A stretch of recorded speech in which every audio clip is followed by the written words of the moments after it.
ನಮೋಸ್ತು ಭಗವತೆ ಛಂದಸಾಂ ವೃಷಭಾಯ ವಿಶ್ವರೂಪಾಯ ಇಂದ್ರಾಯ ಬಾದರಾಯಣಾಯ. ನಮೋಸ್ತು ಭಗವತ್ಯೈ ಲೋಮಶಾಯೈ ಶ್ರಿಯೈ. ನಮೋ ವಾಯವೇ ಪ್ರತ್ಯಕ್ಷ ಬ್ರಹ್ಮಣೆ. ನಮಃ ಸರ್ವೇಭ್ಯೋ ದೇವೇಭ್ಯಃ ಭಗವದಂಗೇಭ್ಯಃ. ಅಹೋ ದೇವರ್ಷಿರ್ಧನ್ಯೋಯಂ ಯಕೀರ್ತಿಂ ಶಾರ್ಂಗಧನ್ವನಃ ಗಾಯನ್ ಮಾಧ್ವ್ಯ ಗಿರಾ ತಂತ್ರ್ಯ ರಮಯತಿ ಆತುರಂ ಜಗತ್. ಶ್ರೀ ಗುರುಭ್ಯೋ ನಮಃ. ಭಾಗವತಸ್ಯ ಪ್ರಥಮೇ ಸ್ಕಂಧೆ ಷಷ್ಠೇ ಅಧ್ಯಾಯೇ ನಾರದಸ್ಯ ಯಾ ಕಥಾ ಪ್ರವರ್ತತೆ ಯಾ ಚ ತೇನೈವ ದೇವರ್ಷಿಣ ಮಹಾಮುನಿಂ ವೇದಂ ವ್ಯಾಸಂ ಪ್ರತಿ ಅಭ್ಯಧಾಯೇ ತಾಮಿಮಾಂ ಕಥಾಂ ಶೃಣ್ವತಾಮಸ್ಮಾಕಂ ಅದ್ಯ ಷಷ್ಠೇ ಅಧ್ಯಾಯೇ ಪಂಚವಿಂಶಃ ಶ್ಲೋಕಃ. ಮೊದಲ ಸ್ಕಂದದ 6ನೇ ಅಧ್ಯಾಯದ 25ನೇಯ ಶ್ಲೋಕಃ ಶ್ರವಣಪಥಂ ಆಗಚ್ಚತಿ. ಮಾತುಃ ಮರಣಾನಂತರಂ ಅಯಂ ಚ ನಾರದಃ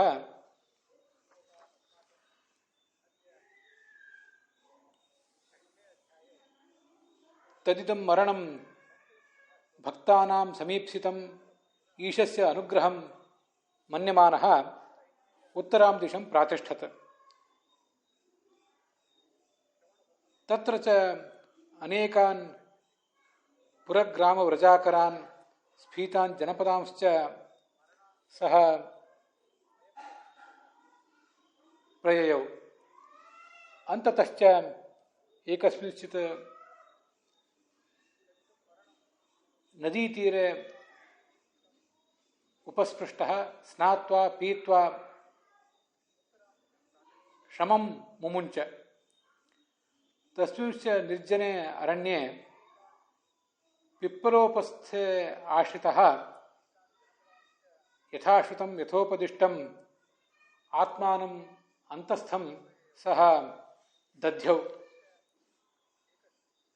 ಭಗವತಃ ಚರಣಾಂಬೋಜಂ ಧ್ಯಾಯತಃ ತಸ್ಯ ಹೃದಿ ಶನೈಃ ಹರಿರೇವ ಸ್ವಯಂ ಆವಿರ್ಬಭೂವ.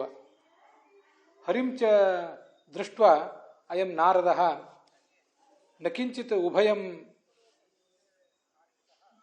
ದದರ್ಶ. ಭಗವದಿತರಂ ನ ಕಿಂಚಿದಪಿ ದೃಷ್ಟುಂ ಸಹ ಶಶಾಕ ಭಗವಂತಮೇವ ದದರ್ಶ. ಮನಃಕಾಂತಂ ಸುಖಾವಹಂ ಎತ್ತದ್ ಭಗವತಃ ರೂಪಂ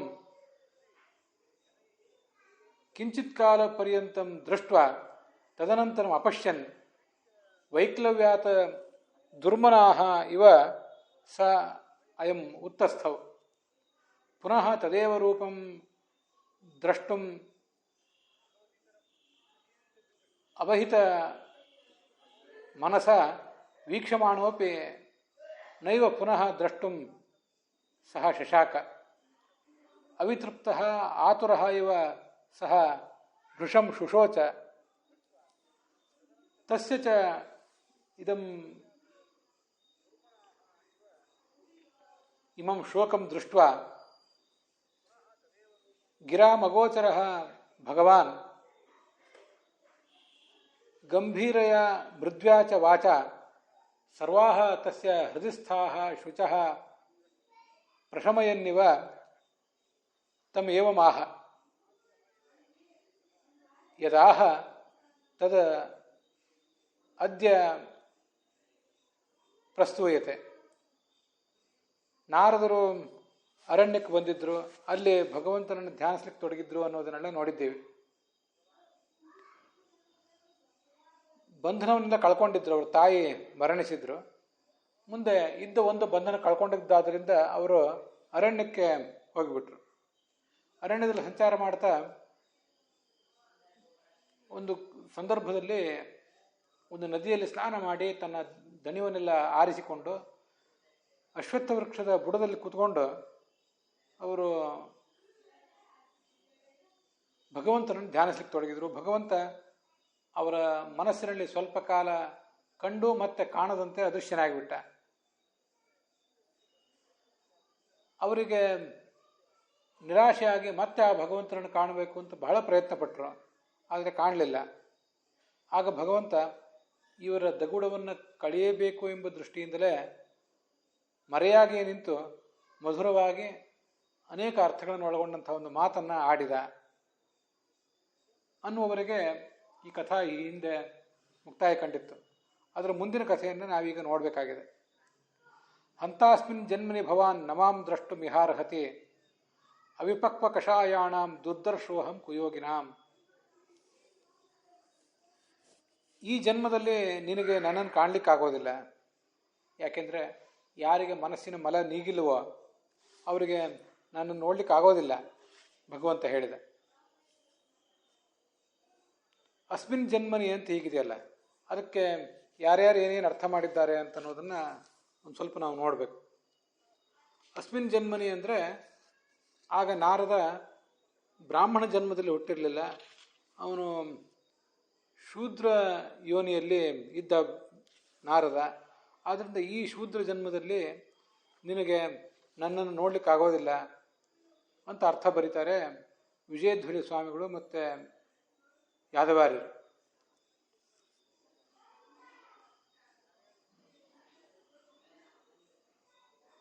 ಅದಕ್ಕೆ ಶ್ರೀಧರರ ವ್ಯಾಖ್ಯಾನದಲ್ಲಿ ಈ ಜನ್ಮ ಅಂದರೆ ಏನು ಅಂತನ್ನೋದ್ರಲ್ಲಿ ಏನು ಬರೆದಿಲ್ಲ.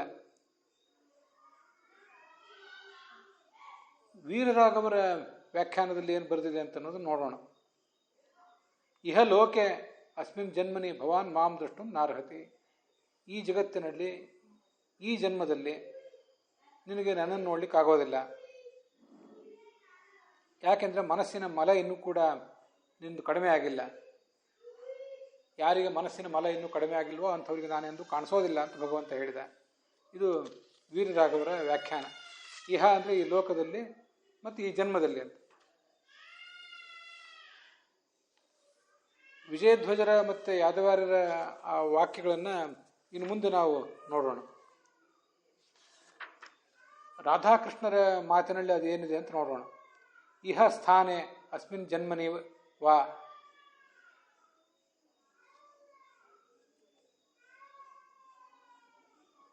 ಈ ಜಗತ್ತಿನಲ್ಲಿ, ಈ ಜಗತ್ತು ಅಂತ ಬರೆದಿಲ್ಲ ಅವರು, ಈ ಸ್ಥಾನ ಅಂತ ಅಷ್ಟು ಮಾತ್ರ ಬರೆದಿದ್ದಾರೆ. ಅಸ್ಮಿನ್ ಜನ್ಮನಿವ ಅಪರೀತೆ ಅಸ್ಮಿನ್ ಶರೀರೆ. ಈಗ ನಿನ್ನ ಶರೀರವನ್ನು ನೀನು ಇನ್ನೂ ಕಳ್ಕೊಂಡಿಲ್ಲ, ಈಗಿರುವ ಶರೀರದಲ್ಲಿ ನಿನ್ನನ್ನು ನೋಡ್ಲಿಕ್ಕಾಗೋದಿಲ್ಲ ಅಂತ ಹೀಗೆ ಅವ್ರದ್ದು ಅಭಿಪ್ರಾಯ ಇತ್ತಂತೆ ಕಾಣಿಸ್ತದೆ.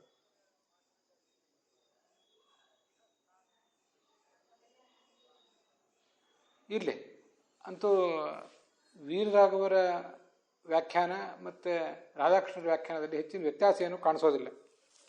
ಇನ್ನು ಈಗ ನೀನೇನು ಬ್ರಾಹ್ಮಣನಾಗಿಲ್ಲ, ಶೂದ್ರ ಯೋನಿಯಲ್ಲಿ ಹುಟ್ಟಿದ್ದೆ, ಆದ್ದರಿಂದ ನಿನಗೆ ಈಗ ನನ್ನ ದರ್ಶನ ಆಗೋದಿಲ್ಲ ಅಂತ ಭಗವಂತ ಅವರಿಗೆ ನಾರದರಿಗೆ ಹೇಳಿದಂತೆ ಕಾಣಿಸ್ತದೆ. ಯಾದವಾರ್ಯರ ವ್ಯಾಖ್ಯಾನ ಹಾಗೆ ಕಾಣಿಸ್ತದೆ. ಅಸ್ಮಿನ್ ಜನ್ಮನಿ, ಇಹ ಅಂದರೆ ಭೂಲೋಕೆ, ಅಸ್ಮಿನ್ ಅಂದರೆ ಶೂದ್ರ ಯೋನವು ಅಂತ ಅರ್ಥ ಬರೀತಾರೆ ವಿಜಯಧ್ವಜ ಸ್ವಾಮಿಗಳು. ಇಹ ಭೂಲೋಕೆ ಅಸ್ಮಿನ್ ಜನ್ಮನಿ ಶೂದ್ರ ದೇಹ ಅಂತ ಅರ್ಥ ಬರೀತಾರೆ ಯಾದವಾರ್ಯರು ಕೂಡ. ಏನದರ ತಾತ್ಪರ್ಯ? ಹಾಗಾದರೆ ಭಗವಂತನನ್ನು ನೋಡ್ಲಿಕ್ಕೆ ಸಾಧ್ಯ ಇರುವುದು ಬ್ರಾಹ್ಮಣರಿಗೆ ಮಾತ್ರನಾ? ಶೂದ್ರರಿಗೆ ಅವನು ನೋಡ್ಲಿಕ್ಕೆ ಸಾಧ್ಯ ಆಗೋದಿಲ್ವೋ ಅಂತ ಹೀಗೆಲ್ಲ ಜಿಜ್ಞಾಸೆಗಳು ನಮಗೂ ಕೂಡ ಬರ್ತವೆ, ಯಾರಿಗಾದರೂ ಬರಬೇಕಾದದ್ದೇ. ಅದಕ್ಕೆ ಏನು ಅರ್ಥ ಅಂತ ಅನ್ನೋದನ್ನು ಸ್ವಲ್ಪ ವಿಚಾರ ಮಾಡಬೇಕು. ಹಾಗೆ ಬರೆದ್ರೆ ಯಾಕೆ, ಅವರು ಬರೆಯೋರಾದರೂ ಹಾಗೆ ಯಾಕೆ ಬರೆದ್ರು ಅಂತ ಅನ್ನೋದನ್ನೆಲ್ಲ ಸ್ವಲ್ಪ ವಿಚಾರ ಮಾಡಬೇಕು. ನಾರದ ಈಗ ಬ್ರಾಹ್ಮಣನಾಗಿರ್ಲಿಲ್ಲ ಅಂತ ಅನ್ನೋದು ಹೌದು. ಮುಂದೆ ಅವನು ಮತ್ತೆ ಬ್ರಾಹ್ಮಣನಾಗ್ತಾನೆ ಅಂತನೋ ವಿಷಯವೂ ಸರಿಯೇ. ಆದರೆ ಅವನಿಗೀಗ ಭಗವಂತ ಯಾಕೆ ಕಾಣಲಿಲ್ಲ ಅಂದರೆ, ಅವನಿಗೆ ಬ್ರಾಹ್ಮಣನಾಗಿ ಹುಟ್ಟಿಲ್ಲ, ಶೂದ್ರನಾಗಿದ್ದಾನೆ, ಅದರಿಂದ ಭಗವಂತ ಅವನಿಗೆ ಕಾಣಲಿಲ್ಲ ಅಂತ ಅರ್ಥ ಅಲ್ಲ. ಭಗವಂತ ಅವನಿಗೆ ಕಾಣದೇ ಇರಲಿಕ್ಕೆ ಕಾರಣ ಅವನು ಶೂದ್ರನಾಗಿರುವುದು ಕಾರಣ ಅಲ್ಲ. ಆಗ ತಾತ್ಕಾಲಿಕವಾಗಿ ಅವನಿಗೆ ಭಗವಂತ ಯಾಕೆ ಕಾಣಲಿಲ್ಲ? ತಾತ್ಕಾಲಿಕವಾಗಿ ಕಂಡ, ಅದು ದೀರ್ಘಕಾಲ ಕಾಣಲಿಲ್ಲ ಯಾಕೆ? ಅದನ್ನೆಲ್ಲ ವಿಚಾರ ಮಾಡಿದರೆ ನಾರದ ಆಗ ಇನ್ನೂ ಹೆಚ್ಚಿನ ಸಾಧನೆಯನ್ನು ಮಾಡಿರಲಿಲ್ಲ. ಅವನಿಗೆ ಇನ್ನೂ ಹೆಚ್ಚಿನ ಸಾಧನೆಯನ್ನು ಮಾಡುವ ಅರ್ಹತೆ ಇತ್ತು, ಅದನ್ನು ಇನ್ನೂ ಅವನು ಮಾಡಬೇಕಾಗಿತ್ತು. ಈಗ ನೀನಿನ್ನೂ ಅದನ್ನು ಮಾಡಿಲ್ಲ. ನಿನ್ನ ಸಾಧನೆ ಈಗಲೇ ಒಂದು ವೇಳೆ ಮುಕ್ತಾಯ ಕಂಡಿದ್ದರೆ ನಾನು ನಿನಗೆ ಈಗಲೇ ಮತ್ತೊಮ್ಮೆ ದೀರ್ಘಕಾಲ ದರ್ಶನಕ್ಕೆ ಗೋಚರನಾಗ್ತಿದ್ದೆ. ನೀನು ನನಗೆ ದೀರ್ಘಕಾಲ ದರ್ಶನಕ್ಕೆ ನನ್ನ ದೀರ್ಘಕಾಲದ ದರ್ಶನಕ್ಕೆ ಬೇಕಾದ ಸಾಧನೆಯನ್ನು ಈಗಿನ್ನೂ ಮಾಡಿಲ್ಲ. ಈಗ ನೀನಿರುವ ಜನ್ಮದಲ್ಲಿ ಈಗಿನ್ನೂ ಮಾಡಿಲ್ಲ. ಅದರಿಂದ ನಿನಗೆ ಕಾಣಿಸೋದಿಲ್ಲ ಅಂತ ಇಷ್ಟೇ ಅರ್ಥ. ಯಾರು ಅವರಿರುವ ಜನ್ಮದಲ್ಲೇ, ಅವರು ಶೂದ್ರರಾಗಲಿ, ಮತ್ತು ಯಾರೇ ಆಗಲಿ, ಬ್ರಾಹ್ಮಣರಾಗಲಿ, ಕ್ಷತ್ರಿಯರಾಗಲಿ, ಅವರಿರುವ ಜನ್ಮದಲ್ಲೇ ವಿಶೇಷವಾದ ಸಾಧನೆಯನ್ನು ಒಂದು ವೇಳೆ ಮಾಡಿಬಿಟ್ಟಿದ್ರೆ ಭಗವಂತ ಅವ್ರಿಗೆ ಕಂಡೇ ಕಾಣ್ತಾನೆ. ಅದನ್ನು ರಾಮ ಶಬರಿಗೆ ಕಂಡದ್ದ. ಶಬರಿ ರಾಮನ ದರ್ಶನಕ್ಕಾಗಿ ಹಂಬಲಿಸಿದ್ಲು. ಸೀತೆಯನ್ನು ಕಳ್ಕೊಂಡ ರಾಮ ಅಲ್ಲಿ ಸುತ್ತಾಡ್ತಾ ಶಬರಿ ಆಶ್ರಮಕ್ಕೆ ಬಂದು ಅವಳನ್ನು ಉದ್ಧರಿಸಿದ್ದು, ಇದೆಲ್ಲ ನಾವು ನೋಡೇ ಇದ್ದೇವೆ. ಆದ್ದರಿಂದ ಅಂಥವಳಿಗೆ ಅವನು ಗೋಚರ ಆಗೋದಿಲ್ಲ, ಶೂದ್ರದೇವನು ಗೋಚರ ಆಗೋದಿಲ್ಲ ಅಂತ ಅರ್ಥ ಅಲ್ಲ. ಹಾಗೆ ತಾತ್ಪರ್ಯನೂ ಅಲ್ಲ ವಿಜಯಧ್ವಜ ಸ್ವಾಮಿಗಳದ್ದು ಮತ್ತು ಯಾದವಾರ್ಯರದು. ನಾರದ ಈಗ ಬ್ರಾಹ್ಮಣನಾಗಿಲ್ಲ, ಶೂದ್ರನಾಗಿದ್ದಾನೆ ಅಂತಲೂ ವಿಷಯ ಸರಿ. ಆದರೆ ನಾರದನಂಥ ಮಹಾತ್ಮನಿಗೆ ಬ್ರಾಹ್ಮಣನಾಗುವಿಕೆ ಅಥವಾ ಶೂದ್ರನಾಗುವಿಕೆ ಅಂತನ್ನೋದು ದೊಡ್ಡ ತೊಡಕೇನೂ ಅಲ್ಲ. ಅವನು ಸಾಧನೆ ಹೆಚ್ಚಬೇಕಾದದ್ದು ಮುಖ್ಯ. ಈಗ ನಿನ್ನ ಸಾಧನೆ ಇನ್ನೂ ಹೆಚ್ಚಾಗಿಲ್ಲ. ಏನು ಸಾಧನೆ ಮಾಡಬೇಕಾಗಿತ್ತು ಅದನ್ನು ಮಾಡಲಿಲ್ಲ. ಅದು ಇನ್ನೂ ನೀನು ಹೆಚ್ಚಿನ ಸಾಧನೆ ಮಾಡಬೇಕಾಗಿದೆ. ಮತ್ತು ನಿನ್ನ ಮನಸ್ಸಿನ ಮಲ ಇನ್ನೂ ಕೂಡ ಹೋಗಿಲ್ಲ ಅಂತ ಹೇಳ್ತಿದ್ದಾನೆ. ಮತ್ತು ಇಷ್ಟ ಒಂದು ವೇಳೆ ಶೂದ್ರನಿಗೆ ಭಗವಂತ ತನ್ನನ್ನು ತೋರಿಸ್ಕೊಳ್ಳೇಬಾರ್ದು ಅಂತ ಅಪೇಕ್ಷೆ ಇದ್ದರೆ ಸ್ವಲ್ಪವೂ ಅವನಿಗೆ ತನ್ನ ತೋರಿಸ್ಕೋತಾನೇ ಇರಲಿಲ್ಲ, ದರ್ಶನವೇ ಕೊಡ್ತಿರ್ಲಿಲ್ಲ. ರಾಮ ಶಬರಿಗೂ ದರ್ಶನ ಕೊಡ್ತಿರ್ಲಿಲ್ಲ, ನಾರದನಿಗೆ ಈಗ ಭಗವಂತನಿಗೂ ದರ್ಶನ ಕೊಡ್ತಿರ್ಲಿಲ್ಲ. ಶೂದ್ರನಿಗೆ ಕೊಡಲೇಬಾರ್ದು ಅಂತಿದ್ದರೆ ಮುಂದೆ ಹೇಳ್ತಾನೆ ಭಗವಂತ, ನಿನಗೆ ನಾನು ಈಗ ದರ್ಶನ ಸ್ವಲ್ಪ ಯಾಕೆ ಕೊಟ್ಟಿದ್ದೇನೆ ಅಂದರೆ, ನನ್ನ ಸ್ವಲ್ಪ ಮಟ್ಟಿನ ದರ್ಶನ ಇನ್ನು ಮುಂದೆ ಹೆಚ್ಚಿನ ದರ್ಶನವನ್ನು ಪಡ್ಕೊಳ್ಬೇಕು ಅಂತ ನಿನ್ನಲ್ಲೇ ಒಂದು ಹಂಬಲವನ್ನು ಹೆಚ್ಚಿಸಬೇಕು. ಯಾವುದಾದ್ರು ಒಂದು ಅದ್ಭುತವಾದ ವಸ್ತುವನ್ನು ಸ್ವಲ್ಪ ನೋಡಿದವರಿಗೆ, ಸ್ವಲ್ಪ ದರ್ಶನವನ್ನು ಪಡ್ಕೊಂಡವರಿಗೆ, ಸ್ವಲ್ಪ ರುಚಿ ನೋಡಿದವರಿಗೆ ಇನ್ನೂ ಹೆಚ್ಚಿನ ಬೇಕು ಅಂತ ಅನ್ನಿಸ್ತದೆ. ಹಾಗೆ ನಿನ್ನಲ್ಲಿನ ಹಂಬಲವನ್ನು ಹೆಚ್ಚು ಮಾಡುವುದಕ್ಕಾಗಿ ನಾನು ಈ ಥರ ಮಾಡಿದೆ ಅಷ್ಟೇ ಅಂತ ಆ ನಾರದನನ್ನು ಇನ್ನೂ ಹೆಚ್ಚಿನ ದರ್ಶನಕ್ಕೆ ಅಣಿಗೊಳಿಸಬೇಕಾಗಿದೆ. ಇನ್ನೂ ಹೆಚ್ಚಿನ ದರ್ಶನಕ್ಕೆ, ಜ್ಞಾನಕ್ಕೆ, ಭಕ್ತಿಗೆ ಅಣಿಗೊಳಿಸಬೇಕಾಗಿದೆ ಭಗವಂತ. ಅದಕ್ಕಾಗಿ ಈ ಥರ ಮಾಡ್ತಿದ್ದಾನಷ್ಟೆ. ಆದ್ದರಿಂದ ಯಾವ ಜಾತಿಯಲ್ಲಿದ್ದಾನೆ ವ್ಯಕ್ತಿ ಅಂತ ಅನ್ನೋದು ಮುಖ್ಯ ಅಲ್ಲ. ಅವನು ಆ ಸಂದರ್ಭದಲ್ಲಿ ಹೆಚ್ಚಿನ ಸಾಧನೆಯನ್ನು ಮಾಡ್ತಾ ಇದ್ದಾನೆ, ಎಷ್ಟು ಸಾಧನೆ ಮಾಡಿದ್ದಾನೆ ಅಂತ ಅನ್ನೋದು ಮುಖ್ಯ ಆಗ್ತದೆ. ಭಗವಂತ ಎಲ್ರಿಗೂ ಕೂಡ ಕಾಣಿಸಿಯೇ ಕಾಣಿಸ್ತಾನೆ. ಅದನ್ನು ಅನೇಕ ಕಡೆ ಭಗವಂತ ತೋರಿಸಿಯೇ ಇದ್ದಾನೆ. ತನ್ನ ಅವತಾರ ಕಾರ್ಯಗಳಲ್ಲೂ ತೋರಿಸಿದ್ದಾನೆ, ಮೂಲ ರೂಪದಲ್ಲೂ ಕೂಡ ತೋರಿಸಿದ್ದಾನೆ.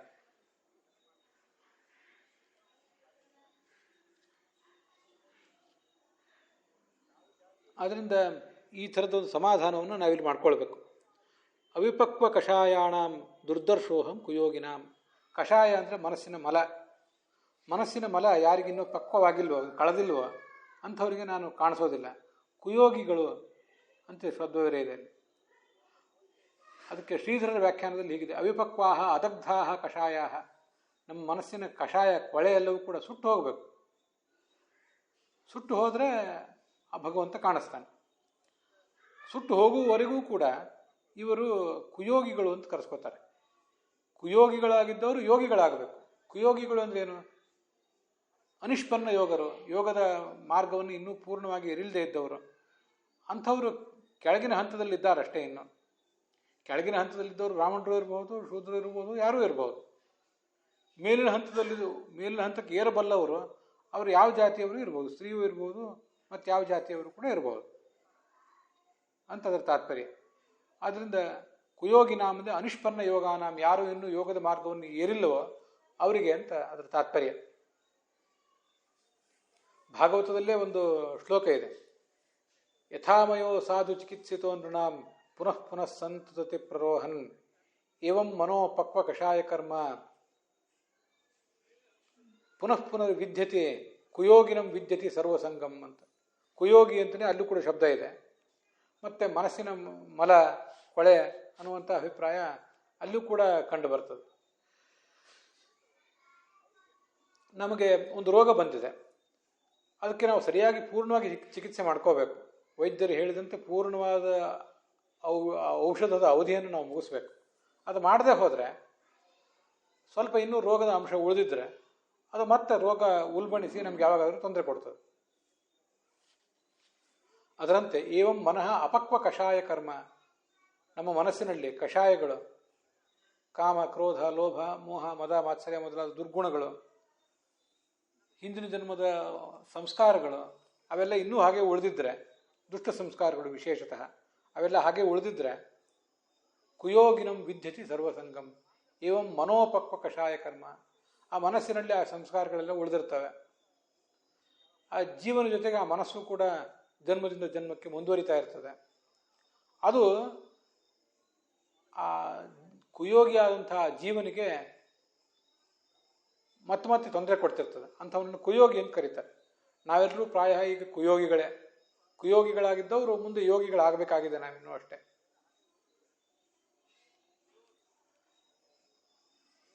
ಹೀಗೆ ಕಷಾಯ ಅಂದರೆ ಮಲಾಹ, ಕಾಮಾದಯ, ಕಾಮ, ಕ್ರೋಧ ಮೊದಲಾದಗಳು ಅಂತ ಅದಕ್ಕೆ ಅರ್ಥ ಬರೀತಾರೆ ಶ್ರೀಧರ ವ್ಯಾಖ್ಯಾನದಲ್ಲಿ. ಕಷಾಯ ಅಂದರೆ ಹೀಗೆ ಅರ್ಥ ಬರೀತಾರೆ ವೀರರಾಘವರು.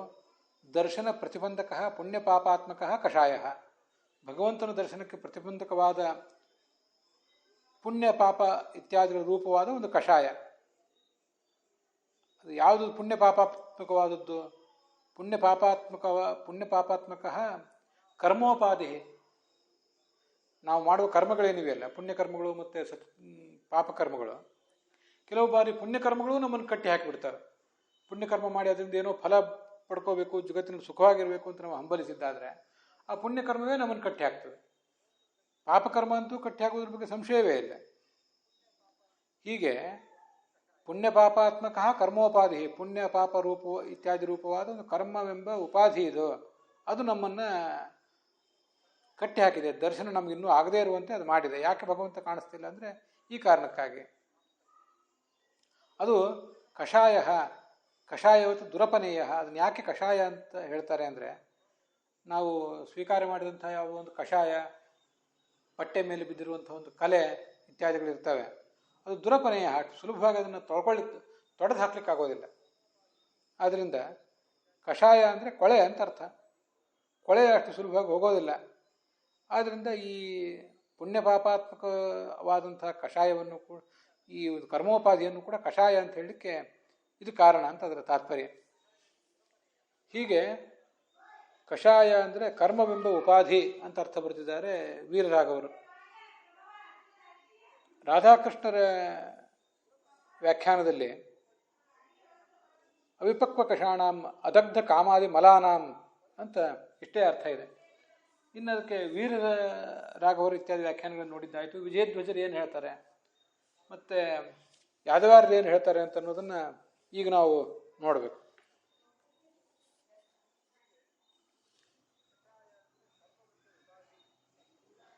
ಹಾಗೆ ಕುಯೋಗಿ ಅಂತ ಅನ್ನೋದಕ್ಕೆ ಏನು ಅರ್ಥ ಬರೀತಾರೆ ಅಂತಲೂ ನೋಡಬೇಕು. ಅವಿಪಕ್ವ ಕಷಾಯಾಣಾಂ ಅಂತಂದರೆ ಕಷೇಣ ಭೋಗೇನ ಅಯತೆ ಅಪಗಚ್ಚತಿ ಇತಿ ಕಷಾಯ ಪಾಪಂ. ಕಷಾಯ ಅನ್ನೋ ಶಬ್ದಕ್ಕೆ ತುಂಬ ಸುಂದರವಾದಂಥ ಒಂದು ಅರ್ಥವನ್ನು ವಿಜಯಧ್ವಜ ಸ್ವಾಮಿಗಳು ವರ್ಣನೆ ಮಾಡಿದ್ದಾರೆ. ಕಷ ಅಂದ್ರೇನು? ಭೋಗ. ಆ ಭೋಗದಿಂದ ಅಯತೆ, ಅಯಗತವು ಅಂತ ಧಾತು. ಭೋಗಿಸಿಯೇ ಕಳ್ಕೊಳ್ಬೇಕಾದದ್ದು ಪಾಪ. ಕಷಾಯ ಅಂದರೆ ಪಾಪ. ಕಷಾಯ ಅಂದರೆ ಪುಣ್ಯನೂ ಅಂತಲೂ ಅರ್ಥ ಇಟ್ಕೋಬಹುದು. ಯಾಕಂದರೆ ಪುಣ್ಯವೂ ಕೂಡ ಭೋಗಿಸಿಯೇ ನಾವು ಕಳ್ಕೋಬೇಕಾದದ್ದು. ಅದನ್ನು ವೀರರಾಘವರು ಹೇಳಿದ ವ್ಯಾಖ್ಯಾನ ದೃಷ್ಟಿಯಿಂದ ಆ ಥರನೂ ಇಟ್ಕೋಬಹುದು, ಏನು ತೊಂದರೆ ಇಲ್ಲ. ಹೀಗೆ ಭೋಗದಿಂದ ಭೋಗಿಸಿ ಮಾತ್ರ ಕಳ್ಕೊಳ್ಬೇಕಾದದ್ದು ಪುಣ್ಯ ಮತ್ತು ಪಾಪಗಳು. ಅಭುಕ್ತ ಪಾಪ ಫಲಾನಾಂ, ವಿಜಯಧ್ವಜರ ಮಾತು. ಯಾರು ಪಾಪದ ಫಲವನ್ನು ಇನ್ನೂ ಅನುಭವಿಸಿಲ್ವೋ, ಹಾಗೆ ಪುಣ್ಯದ ಫಲವನ್ನು ಅನುಭವಿಸಿಲ್ವೋ, ವೀರರಾಘವರ ಮಾತು.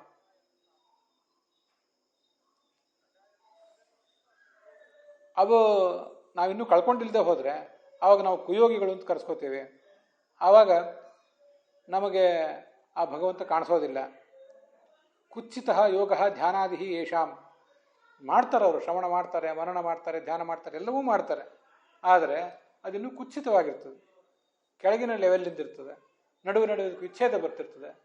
ಆದ್ದರಿಂದ ಅವ್ರನ್ನ ಕುಯೋಗಿಗಳು ಅಂತಾರೆ. ಯೋಗ ಮಾರ್ಗಕ್ಕೆ ಬಂದೇ ಇಲ್ಲ ಅಂತಲ್ಲ, ಬಂದಿದ್ದಾರೆ, ಆದರೆ ಪೂರ್ಣವಾಗಿ ಅಲ್ಲಿ ತೊಡಗಿಕೊಂಡಿಲ್ಲ ಅಂತ ಅರ್ಥ. ಆದ್ದರಿಂದ ಅವ್ರು ಕುಯೋಗಿಗಳು, ಅಂಥವ್ರಿಗೆ ನಾನು ಕಾಣಿಸೋದಿಲ್ಲ ಅಂತ ಅರ್ಥ. ಯಾದವಾರ್ಯರ ಪ್ರಕಾರ ಕಷಾಯ ಅಂದರೆ ಕಾಮಾದಿ ದೋಷ, ಕಾಮ ಮೊದಲಾದ ದೋಷಗಳು ಅಂತ ಅರ್ಥ. ಕುಯೋಗಿನಾಂ ಅಸಂಪೂರ್ಣ ಯೋಗಾನಾಂ, ಯೋಗದ ಮಾರ್ಗವನ್ನು ಇನ್ನೂ ಯಾರು ಪೂರ್ಣವಾಗಿ ಕಾಲಿಟ್ಟು ಅಲ್ಲಿ ಪ್ರವೃತ್ತಿ ಮಾಡಿಲ್ವೋ ಅಂಥವರಿಗೆ ಅಂತ ಅದರ ತಾತ್ಪರ್ಯ ಆಗ್ತದೆ. ಈ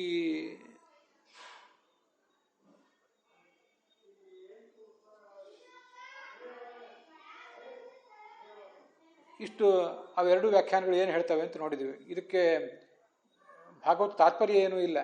ಇನ್ನು ಮುಂದೆ ಸಕೃದ್ಯ ದರ್ಶಿತಂ ರೂಪಂ ಏತತ್ ಕಾಮಾಯ ಮೇನ್ ತೇನಘ ಮತ್ಕಾಮ ಶನಕೈ ಸಾಧು ಸರ್ವಾನ್ ಮುಂಚತಿ ಹೃಚ್ಛಯಾನ್ ಅಂತ ಮುಂದೆ 26ನೇ ಶ್ಲೋಕ.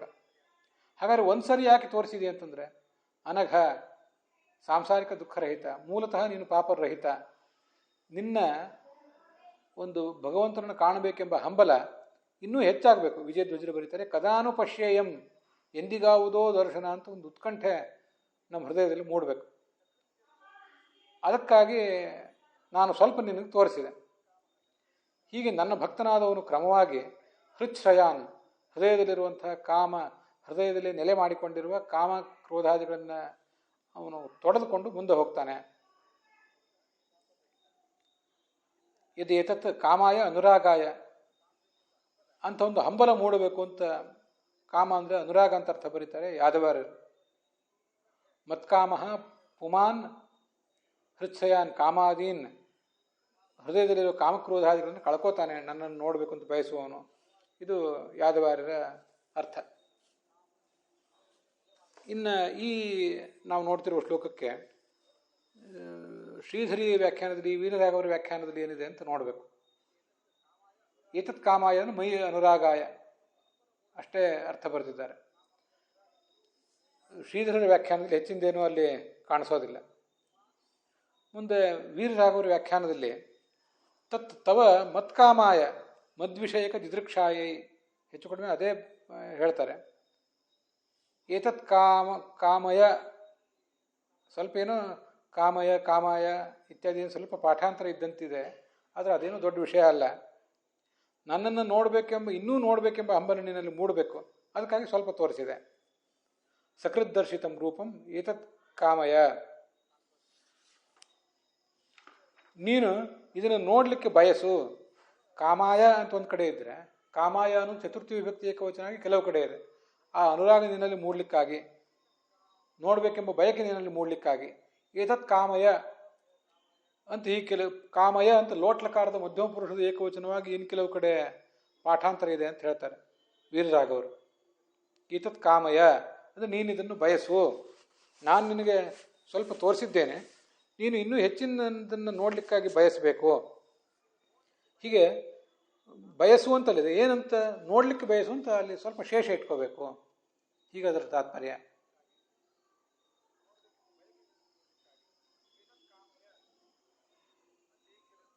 ಇದು ವೀರರಾಘವರು ಅಲ್ಲಿ ಬರೆದಿರುವಂಥ ಅರ್ಥ. ಮುಂದೆ ರಾಧಾಕೃಷ್ಣರ ಮಾತನ್ನು ನೋಡಬೇಕು. ಕಾಮಾಯ ಅಂದರೆ ಅನುರಾಗಾಯ ಅಂತ ಶ್ರೀಧರರ ಹಿನ್ನೆಲೆಯಲ್ಲಿ ಅವರು ಕೂಡ ಅರ್ಥ ಬರೀತಾರೆ ರಾಧಾಕೃಷ್ಣರು. ಹೀಗೆ ಭಗವಂತನ ದರ್ಶನದಿಂದ ಏನಾಗ್ತದೆ ಅಂತನ್ನೋದನ್ನು ತುಂಬ ಸುಂದರವಾಗಿ ಇಲ್ಲಿ ತೋರಿಸಿದ್ದಾರೆ.